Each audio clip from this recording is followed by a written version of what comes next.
एक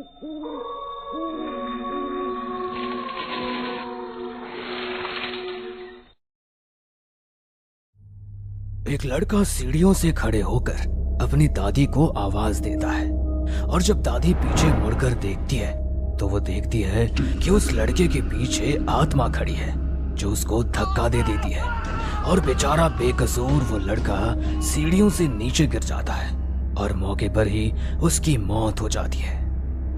राघव जो कि खुले विचार का था पर उसका पूरा परिवार पिछड़ी सोच का था, खासकर राघव की माँ। राघव के घर में राघव की माँ कुंती की ही चलती थी और ऐसे में राघव लव मैरिज करके कुंती के घमंड को तोड़ देता है। राघव जब पायल को घर लेकर आता है तो कुंती न चाहते हुए भी उसे अपनाने का ढोंग करती है और अपने बेटे को विदेश भेज देती है।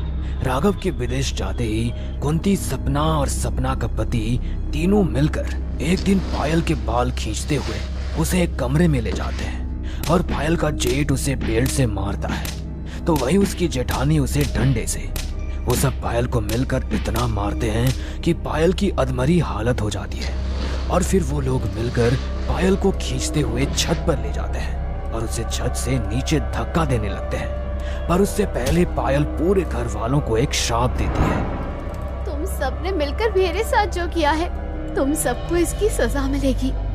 मैं तुम सबको श्राप देती हूँ कि जिस तरह से आप लोगों ने मुझे तड़पा तड़पा के मारा है, ठीक उसी तरह से तुम सब मरोगे और लोगों को मारने वाली भी इस घर की बहू ही होगी और मैं उस दिन वापस आऊंगी जिस दिन तुम्हारी मौत आएगी। पायल की बात सुनकर पूरा परिवार गुस्से में आकर उसे छत से नीचे फेंक देता है। बड़ी ही चालाकी से रात के अंधेरे में पायल की लाश को ठिकाने लगा देते हैं। अब इसी तरह से एक महीना बीत जाता है पर एक महीने बाद सपना जब अपने कमरे में अकेली सो रही होती है तो उसे महसूस होता है कि किसी ने उसके पैर पकड़कर खींचा है। अब सपना एक झटके में उठकर बैठ जाती है और वो देखती है कि उसके आसपास कोई नहीं है सिवाय अंधेरे के। उसके चेहरे से पसीने टपकने लगते हैं। अब वो बिस्तर से नीचे उतरती है। सपना ने अभी अपना पहला कदम बढ़ाया ही था कि कोई उसका पैर पकड़कर खींच देता है और उसे खींचते हुए कमरे से बाहर ले जाता है। कौन है? छोड़ो मुझे। माँ जी, रवि के पापा, कोई है? बचाओ मुझे। सपना की आवाज सुनकर पूरा परिवार जो बाहर गार्डन में बैठा था वो सभी भागते हुए आते हैं और वो देखते हैं कि सपना नीचे जमीन पर लेटी अपने चेहरे को अपने हाथों से ढककर जोर जोर से चिल्ला रही है। अब कुंती अपनी बहू के मुंह पर पानी की छींटें फेंकती है। मुंह पर पानी गिरते ही सपना उठकर बैठ जाती है और वो अपने पति और सास को सारी बात बताती है। पर कुंती उसकी बात पर विश्वास न करके अपने बेटे से कहती है, देख ले, तेरी बीवी को फिर से दौरे पड़ रहे हैं। मैं कह रही हूँ इसका अच्छे से इलाज करवा ले वरना ये हम सबको पगला देगी। इतना बोलकर कुंती वहाँ से चली जाती है और सपना अपनी सास को जाते हुए देखती है। पर ये क्या, कुंती के साथ एक परछाई चल रही थी जिसे देखकर सपना की बोलती बंद हो जाती है।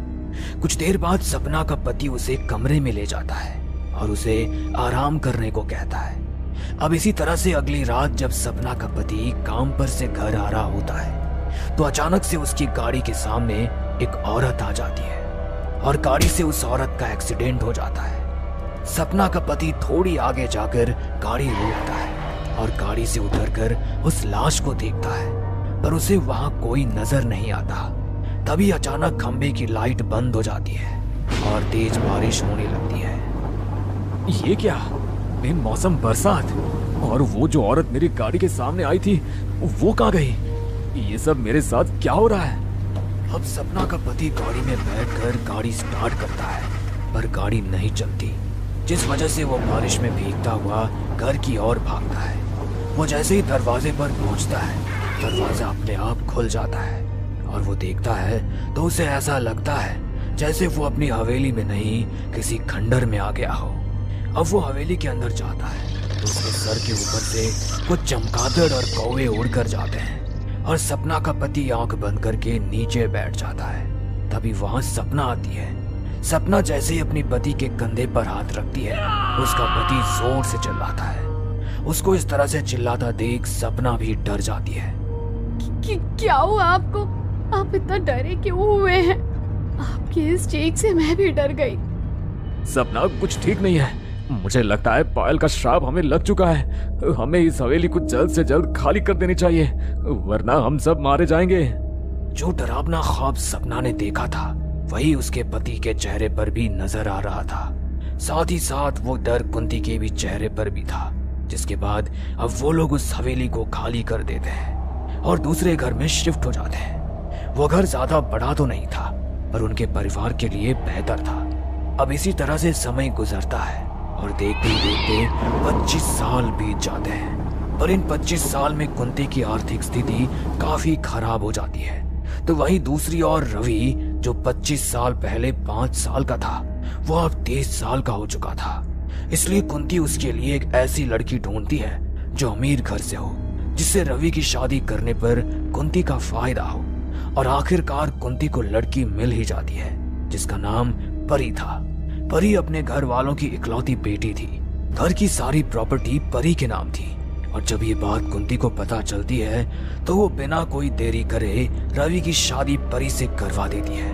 पर परी घर में आते ही अपनी दादी सास से कहती है, दादी जी, मैंने तो सुना था कि आपका परिवार इस गांव का सबसे अमीर परिवार है और आप लोग एक आलीशान हवेली में रहते हैं। फिर आप हवेली छोड़कर इस छोटे से घर में क्यों हैं? ये घर तो मेरे घर से भी ज्यादा छोटा है। मैं इस घर में नहीं रह पाऊंगी। मुझे उस हवेली में जाना है। प्लीज उस हवेली में चलिए ना, वरना मैं अपने मायके चली जाऊंगी। फिर यहाँ कभी नहीं आऊंगी। साथ ही अपना दहेज भी ले जाऊंगी।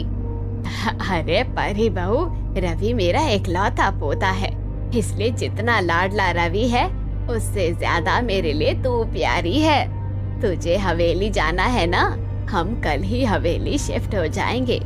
पर मेरी एक बात याद रखना, उस हवेली में एक कमरा है जिसे खोलने की इजाजत किसी को नहीं है।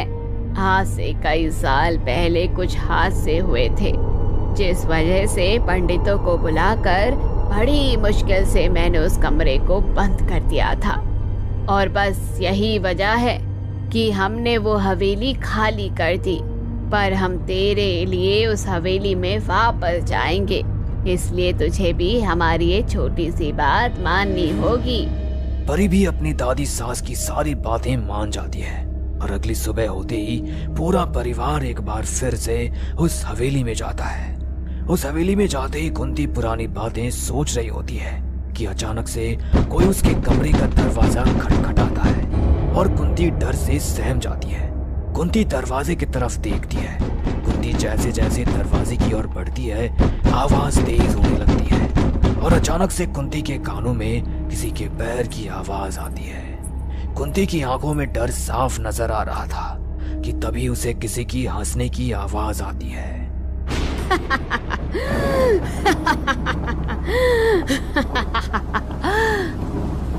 वो आवाज कुंती के कमरे की खिड़की से आ रही थी।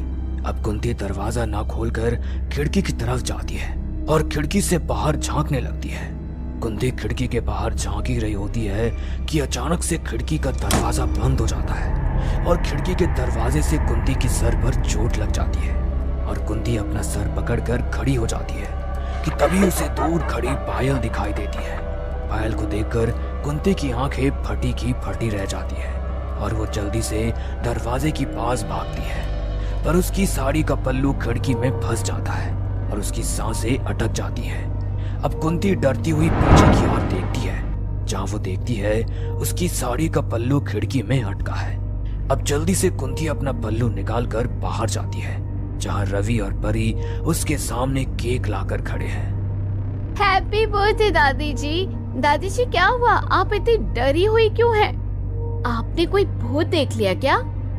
नहीं बहू, ऐसा कुछ नहीं है। मैं अकेले ही अपने कमरे की सफाई कर रही थी, इसलिए इतना पसीना आ रहा है। इतना बोलकर परी और रवि कुंती का हाथ पकड़कर उसे नीचे ले जाते हैं, पर अब भी कुंती का सारा ध्यान अपने कमरे पर ही था। कुंती पीछे मुड़कर देखती है और उसे दीवार पर किसी की परछाई नजर आती है। उस परछाई का आकार धीरे धीरे बड़ा होता जा रहा था। कुंती ये बात घर वालों को बताती उससे पहले वहां गांव के कुछ लोग जमा हो जाते हैं, जिस वजह से कुंती किसी को कुछ बता नहीं पाती। और केक कट करने के बाद पूरा परिवार खाना खाकर आराम से अपने अपने कमरे में सोने के लिए चले जाते हैं। कुंती की आंखों में अब तक नींद नहीं थी, तो वहीं दूसरी ओर सपना आराम से सो रही थी। इसी बीच सपना के पति की आंख खुलती है और वो पानी लेने के लिए किचन में जाता है, जहां उसे किसी की हंसने की आवाज आती है।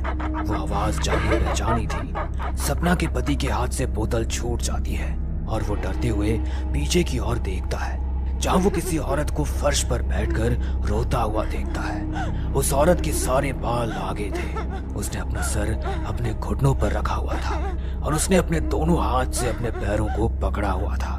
उस औरत को अपने सामने देखकर सपना के पति की सांस थम जाती है और वो हकलाते हुए बोलता है, कौन हो तुम? उसके इतना कहते ही वो औरत अपना सर ऊपर करती है और एक काला धुआं बनकर सपना के पति के कान में घुस जाती है और सपना का पति वहीं जमीन पर गिर जाता है। अब अगली सुबह पूरा परिवार सपना के पति की लाश को पाता है। ये देखकर कुंती समझ चुकी थी कि ये सब क्यों हो रहा है, तो वही सपना अकेले में कुंती से कहती है, माँ जी, आप मानो या ना मानो, उसका श्राप हम पर पड़ चुका है। वो वापस आ गई है। वो हम सबको मार डालेगी। उससे पहले हमें यहाँ से चले जाना चाहिए। बहू, ऐसा कुछ नहीं है, ये सब तेरा दिमागी वहम है। और हम अगर इस हवेली से गए तो रोड पर आ जाएंगे। जानती है ना, हमारे पास कुछ नहीं बचा। सपना बार बार कुंती को समझाने की कोशिश करती है, पर कुंती सपना की एक नहीं सुनती और वहां से चली जाती है। कुंती के वहां से जाते ही कोई सपना के पीछे से उसके बाल खींचता है और उसे घसीटते हुए पायल के कमरे में ले जाता है। पायल के कमरे में आते ही सपना डरी सहमी चारों तरफ देखती है और हाथ जोड़कर माफी मांगने लगती है। मुझे माफ कर दो, मैंने कुछ नहीं किया। मैं लोगों की बात में आ गई थी। सपना को महसूस होता है मानो जैसे कोई उसे डंडे से मार रहा हो। अब सपना खुद को बचाने के लिए कमरे से बाहर भागने की कोशिश करती है, पर कमरे का दरवाजा अपने आप बंद हो जाता है और सपना नीचे गिर जाती है और उसकी नजर बेड के नीचे पड़ती है, जहां वो देखती है कि एक औरत जिसके सारे बाल आगे है वो धीरे धीरे सपना की तरफ बढ़ रही है। जहां वो औरत सपना की तरफ बढ़ रही थी, सपना खुद को बचा पाती उससे पहले ही वो औरत सपना के ऊपर वार कर देती है और सपना जोर से चिल्लाती है। सपना की आवाज सुनकर सब उस कमरे की ओर भागते हैं और देखते हैं कि सपना की भी मौत हो गई। ये सब क्या हो रहा है दादी? दादी, अभी पापा को गुजरे 2 दिन भी नहीं हुए थे और माँ भी चल बसी। आखिर ये मौत कैसे हो रही है? दादी, कहीं आप हमसे कुछ छुपा तो नहीं रही? मैं तुमसे कुछ नहीं छुपा रही। अब मुझे कोई सवाल मत करना, समझे तुम? इतना बोलकर कुंती वहां से जाने लगती है। अब रवि भी कुंती के पीछे जाता है और सीढ़ियों से खड़े होकर अपने दादी को आवाज देता है। और जब कुंती पीछे मुड़कर देखती है, जहाँ वो रवि के पीछे पायल की आत्मा को देखती है, जो रवि को धक्का दे देती है और बेचारा बेकसूर रवि सीढ़ियों से नीचे गिर जाता है और मौके पर ही उसकी मौत हो जाती है। कुंती अपनी आंखों के सामने अपना परिवार की मौत देखती है और वो पूरी तरह से टूट जाती है। कुछ देर बाद पायल की आत्मा कुंती के एकदम पास आती है और उसके पैर तोड़ देती है, जिस वजह से कुंती अपाहिज हो जाती है। तभी वहां परी आती है और अपनी दादी सास को सहारा देकर उसे चेयर पर बिठाती है और उसके सामने बैठ जाती है। कुंती अब परी को नहीं खोना चाहती थी, इसीलिए वो परी को भाग जाने के लिए कहती है। परी बहू, तू यहाँ से अपनी जान बचाकर भाग जा। उसने सबको मार दिया, वो तुझे भी मार देगी। दादी जी, कुछ नहीं होगा, वो मुझे कुछ नहीं कर सकती, क्योंकि मेरी बुआ यहाँ मुझसे बदला लेने नहीं बल्कि आप लोगों से लेने आई है। उन्होंने आपके परिवार को खत्म कर दिया। ठीक उसी तरह अब वो आपको भी मार देगी, जैसे आपने उन्हें मारा था। परी की ये बात सुनकर कुंती के रोंगटे खड़े हो जाते हैं और कुंती समझ जाती है कि परी कोई और नहीं बल्कि पायल की वही भतीजी है जिसकी शादी राघव अपने भतीजे रवि से करवाना चाहता था।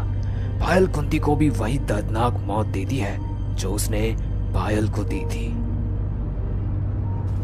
अभी कुछ दिनों पहले ही राघव और नीलिमा की नई नई शादी हुई थी। शादी से पहले उन्हें एक दूसरे को जानने का समय ही नहीं मिला, इसलिए शादी के कुछ दिन बाद ही राघव उसे हनीमून पर मनाली ले आया। चारों तरफ कोहरा और बर्फ से ढकी हुई इमारतें, जिनका नजारा बेहद ही खूबसूरत लग रहा था। दिन भर बर्फ की उन वादियों में घूमते हुए वो दोनों भी बहुत थक चुके थे। राघव, चलो ना होटल चलते हैं, मुझे बहुत थकान हो रही है। अच्छा ठीक है, चलो चलते हैं। होटल रूम में वापस आकर नीलिमा खुद को रिलैक्स करने के लिए एक हॉट शॉवर लेने चली गई। वो अपने चेहरे को ऊपर की ओर उठाकर पानी की गर्म बूंदों से अपने चेहरे को धो रही थी कि तभी अचानक शॉवर से पानी की जगह गहरे लाल रंग के खून की बूंदें बहने लगी। शॉवर से बहते उस खून को देखकर नीलिमा डर के मारे चिल्लाने लगी। तभी शॉवर से बहता वो खून अचानक और तेज बहने लगा। नीलिमा ने डर के मारे जल्दी से उस शॉवर को बंद किया और कपड़े पहनकर बड़ी ही हड़बड़ी में बाथरूम से बाहर आ गई। अरे क्या हुआ? तुम इतनी घबराई हुई क्यों हो? वो बाथरूम में। बाथरूम में क्या?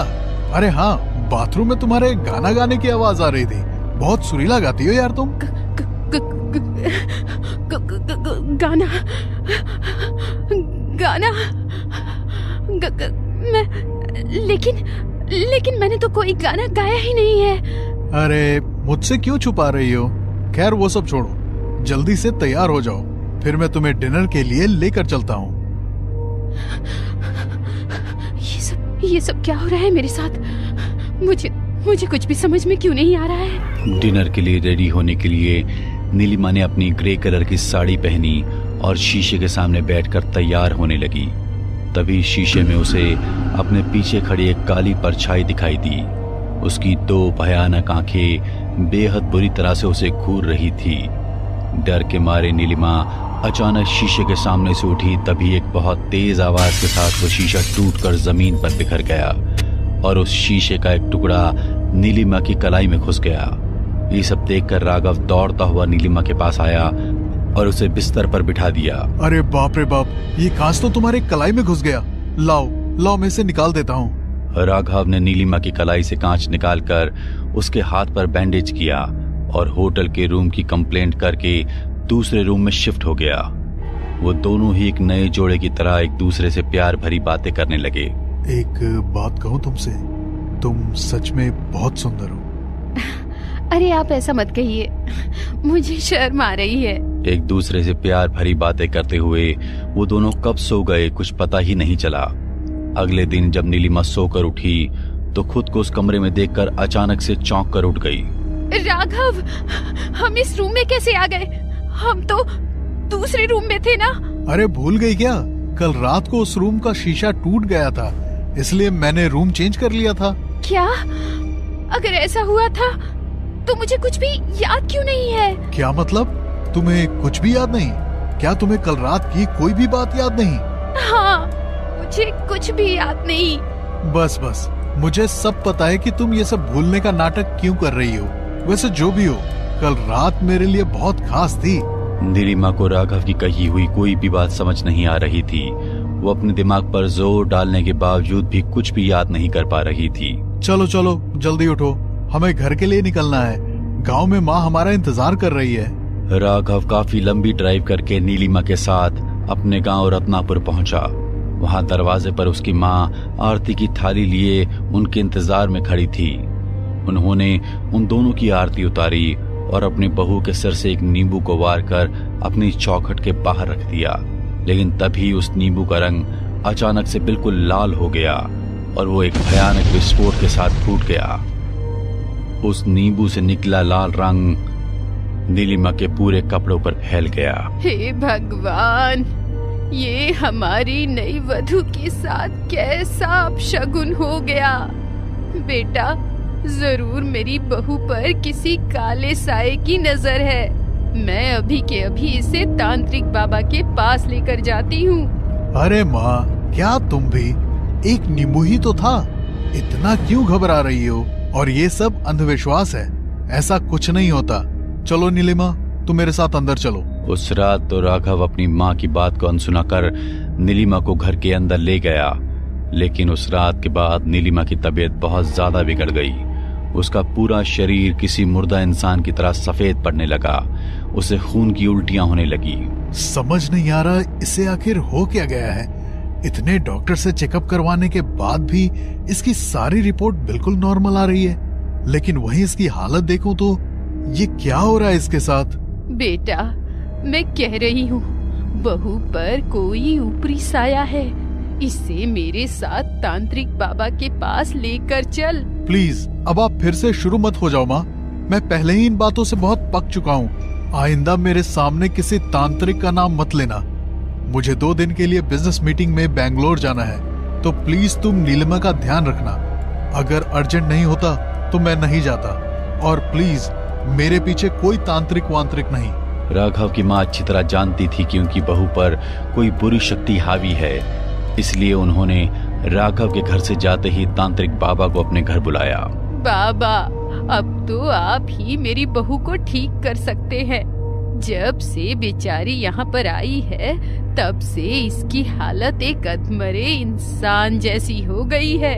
तू चिंता मत कर बच्चा, मैं सब कुछ ठीक कर दूंगा। मुझे इस बच्ची से एकांत में बात करनी है, इसलिए जब तक मैं ना कहूँ तब तक तुम इस दरवाजे के अंदर मत आना। हाँ, ठीक है बाबा। बाबा की बात मानकर गंगा कमरे का दरवाजा बंद करके वहां से बाहर चली गई। तभी तांत्रिक बाबा ने अपने झोले से एक छोटी सी काले रंग की पोटली निकाली और उसे नीलिमा के सर पर वारने लगे। तभी अचानक नीलिमा की आंखें लाल होने लगी। वो बाबा को बेहद गुस्से भरी नजरों से देखने लगी। कौन है तू और क्यों परेशान कर रही है इस बच्ची को? छोड़ दे इसके शरीर को और चली जा यहाँ से। नहीं जाऊंगी, इसके शरीर को छोड़ के कहीं नहीं जाऊंगी मैं। लेकिन इस बच्ची ने तेरा क्या बिगाड़ा है? क्यों इसे परेशान कर रही है तू? तू कुछ भी कर ले तांत्रिक, लेकिन मैं ये नहीं बताऊंगी। अच्छा, तो तू ऐसे नहीं मानेगी। तांत्रिक बाबा ने कुछ मंत्रों का उच्चारण करते हुए उस काली पोटली को फिर से नीलिमा के सर पर घुमाने लगे। तभी अचानक नीलिमा का शरीर बुरी तरह कटने लगा और वो तांत्रिक बाबा के पूछे हुए सवालों का बेहद गुस्से में जवाब देने लगी। अपने सभी सवालों का जवाब मिलने के बाद तांत्रिक बाबा ने नीलिमा के शरीर पर गंगा जल का छिड़काव किया, जिससे एक बेहद ही डरावना दिखने वाला काला साया उसके शरीर से बाहर निकलकर बहुत तेजी से उस कमरे से गायब हो गया। थोड़ी ही देर में नीलिमा बिल्कुल शांत हो गई। तभी तांत्रिक बाबा ने नीलिमा को कुछ ऐसा बताया जिसे सुनकर नीलिमा के होश उड़ गए। ये कैसे हो सकता है तांत्रिक बाबा? वो मेरे साथ ऐसा कैसे कर सकते हैं? यही सच है बच्चा। अगर तुझे खुद को बचाना है तो वो करना होगा जो मैंने तुझसे कहा है। अपनी हिम्मत को टूटने मत देना बच्चा। बजरंगबली का नाम लेना। राघव के घर आने तक नीलिमा ने 2 दिन तक पूरे दिन हनुमान चालीसा का जाप किया, जिससे वो बुरी शक्ति उस पर हावी ना हो सके। बुरी शक्ति से नीलिमा की रक्षा करने के लिए तांत्रिक बाबा ने उसके हाथ पर एक सुरक्षा तावीज भी बांधा हुआ था, लेकिन नीलिमा ने उस तावीज को अपने कपड़ों से ढककर रखा था, जिससे राघव की नजर उस पर ना पड़े। वो जानती थी कि अगर राघव की नजर उस पर पड़ी तो वो बहुत गुस्सा होगा। 2 दिन बाद राघव अपने घर आया तो नीलिमा की तबीयत में सुधार देखकर वो बहुत खुश हुआ। तभी नीलिमा ने उससे कहा, राघव, हमारी शादी के बाद मैं तुम्हें कोई खुशी नहीं दे पाई, इसलिए आज मैंने तुम्हारे लिए एक सरप्राइज प्लान किया है। सरप्राइज? कैसा सरप्राइज नीलिमा? अभी तुम मुझसे कुछ मत पूछो, तुम बस मेरे साथ चलो। नीलिमा ने राघव की आंखों पर पट्टी बांधी और 2 घंटे की ड्राइव करके उसे अपने साथ एक बंद पड़े घर के कमरे में ले गई, जो देखने में किसी खंडर की तरह लग रहा था। अरे बाबा, अब तो मेरी आंखें खोलो, मैं भी तो देखूं। मेरे लिए क्या सरप्राइज है? नीलिमा ने उसकी आंखों से पट्टी हटाई तो उस जगह को देखकर राघव के होश उड़ गए। ये तुम मुझे कहाँ ले आई हो? क्या बकवास है ये सब? बकवास नहीं, यही तो हकीकत है। तुम्हें क्या लगा कि मुझे कुछ पता नहीं चलेगा? सब जान चुकी हूँ मैं। अब खुद को कोई नुकसान नहीं पहुँचाने दूंगी मैं तुम्हें। नीलिमा की ये बात सुनकर राघव शैतानियत भरी हंसी के साथ जोर जोर से मुस्कुराने लगा। अच्छा, तो मतलब तुम सब कुछ जान ही गई, लेकिन तुमने यहाँ आकर अपनी जिंदगी की सबसे बड़ी भूल की है, क्योंकि अब मैं तुम्हें यहाँ से जिंदा लौटकर कभी नहीं जाने दूंगा। तुम होते कौन हो मुझे मारने वाले? मेरी जिंदगी और मौत का फैसला तो सिर्फ ऊपर वाले के हाथ में है। तुमने अपनी मरी हुई पत्नी की आत्मा को मेरे शरीर में प्रवेश दिलवाने के लिए मुझसे शादी की। उसकी आत्मा के साथ रहने के लिए तुमने मेरी जिंदगी बर्बाद की। तो क्या करता मैं? बहुत प्यार करता हूँ मैं उससे।